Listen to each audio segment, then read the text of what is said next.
Hi guys, it's Triple Laird here and welcome back to this week's edition of Nimera Talk. Now, a little bit different of a format this week for a couple of reasons. Number one, I just got back to my house. This is my first time even using a green screen in like 3 months, but I just got back to my house from a 28,000 kilometer road trip across the US coast to coast with my family.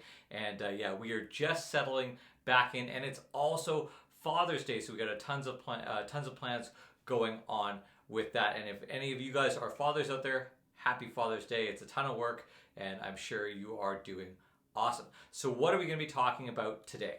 Well, we're going to start with talking about the AMA, and then we are going to go into why I have the global cryptocurrency financial stats running behind me. But first, talking about that AMA, 3 weeks ago, we did record the AMA. We are behind now on releasing it. This is because the translation was tasked to the Nimera team, but they were a couple days into the translation, and it takes a long time, guys, especially when Andrew really gives long answers. It's a long time to get into English and then a closed caption format, and there's just a lot of nuance to that. But the team, about a week in, was retasked to some critical things that need to be done, and it's all hands on deck to get that done. So we do have to give them a bit of patience on that. But I came up with a short-term solution.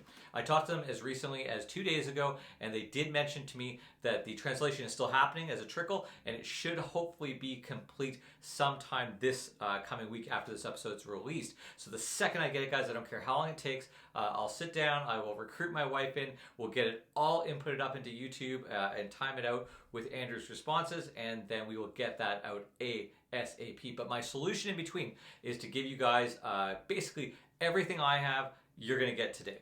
So the way these AMAs work is that I give all the questions off. In this case, there's 12 questions. There's a lot more than that, but they have to be edited down for time's sake. So I give all the questions over there. I get back the questions with a couple of notes on each one that gives me a rough idea of what Andrew is going to answer. The reason for this is because he doesn't know exactly what he's going to fully say, but they don't want me just not having any information, so that I sit there and I hear a different language and I have no idea what's going on for the course of like 40 minutes.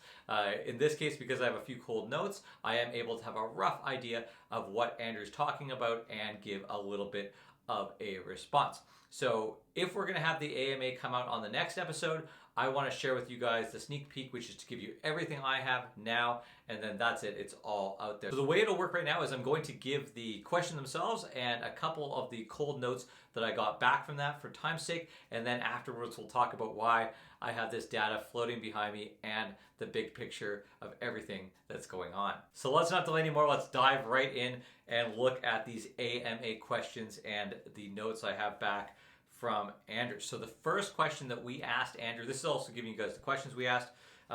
Again, guys, I want to say that Andrew gave very detailed answers on a lot of this, so there's a ton of new information coming our way. So here we go with the first question. Many of us are exclusively mobile users. Channels works great, but the mobile exchange does not work. Can we, your mobile users, expect a working exchange/multi-broker? Okay, and these are some of the cold notes I got from Andrew. The purpose of the exchange and channels is different. Another note was the application will have several types of exchange coming up in the future, which is much more convenient for the user who is not a experienced trader. So there's going to be some features built within channels that gives basic trading functions that's very new user friendly. Also, this is talking about money on the side of channels. Soon a new version of the application will be released and support more than 40 types of fiat destinations. So there's going to be a lot of cash off ramps coming up for channels, which will make it a much more viable trading app. Number two was, is the team going to combine channels and the exchange accounts into one? It would be great to have the same wallets and a KYC for both services. Much easier for new users to join one service than multiple services. Andrew answers, again, these are just cold notes. The unification has already been done, but there's several nuances to kind of be taken into account. Talking about users, users who work with fiat on the Excudo platform will have a combined account with their channels account. This has already been done and launched after the full connection of 4 exchanges on the multi-broker.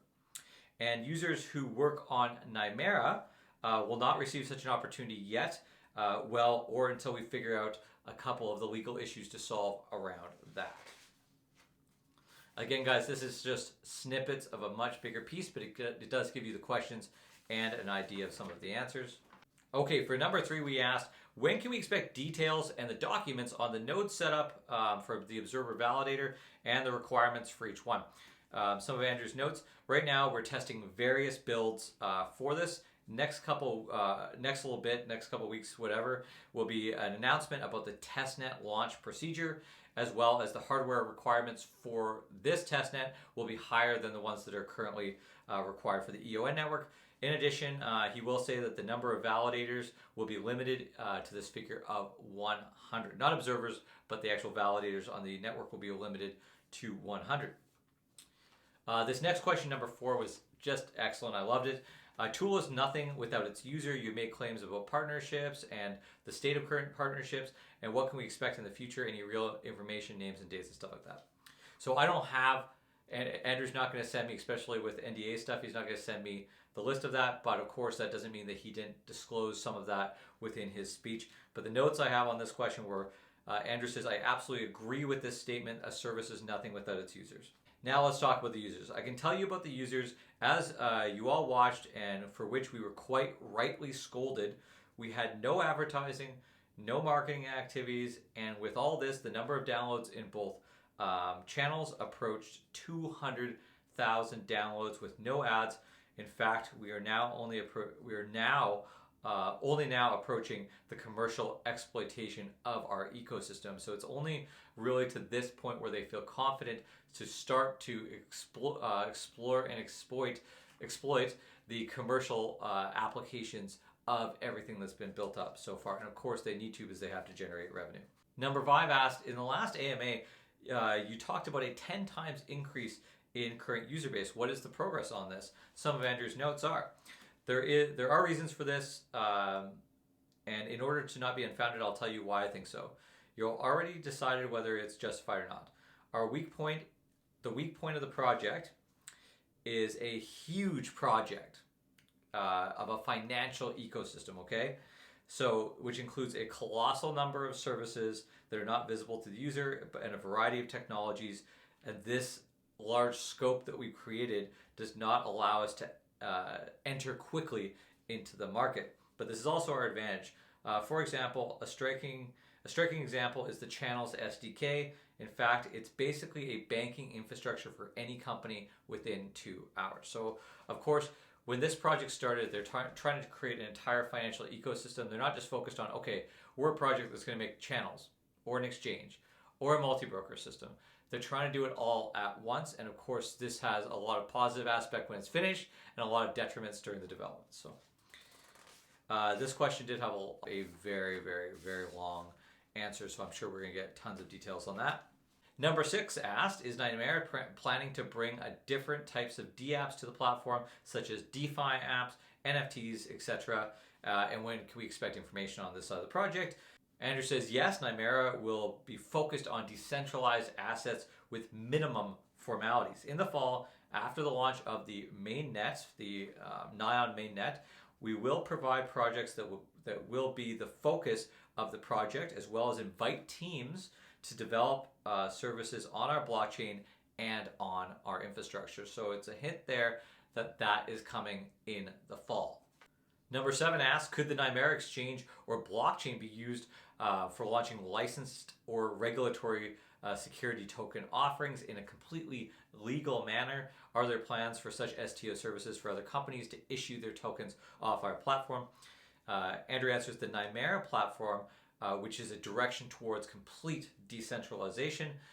Therefore, we will avoid regulation in this direction as much as possible.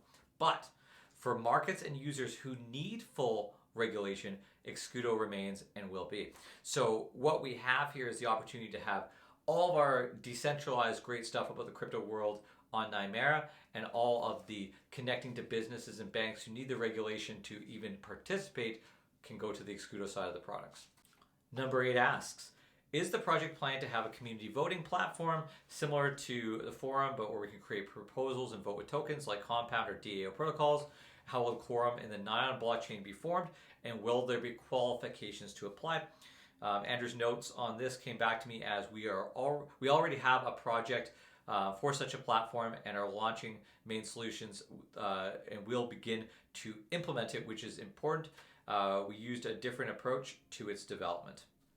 So again, guys, I don't get a ton off of this, but I do get a rough idea of what Andrew's answers are. And generally, I'll read these while he's speaking, and then he'll speak for 5-6 more minutes past that. And trust me, guys, I'm as excited to get the details as you are. Number 9, will Nimera create an arbitrage bot for multi-broker, at least offer it as a service? He says basically if the market shows an interest, they can implement something like this. Number 10 asks, multi-broker is great on paper, but is Nimera planning to list on Binance, Kraken, any other big exchange, and functionality anytime soon? There's been talk about an ERC20 version of Nion being listed on exchanges for a long time.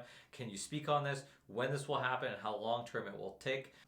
So for this one, Andrew originally thought that this was talking about just about multi-broker.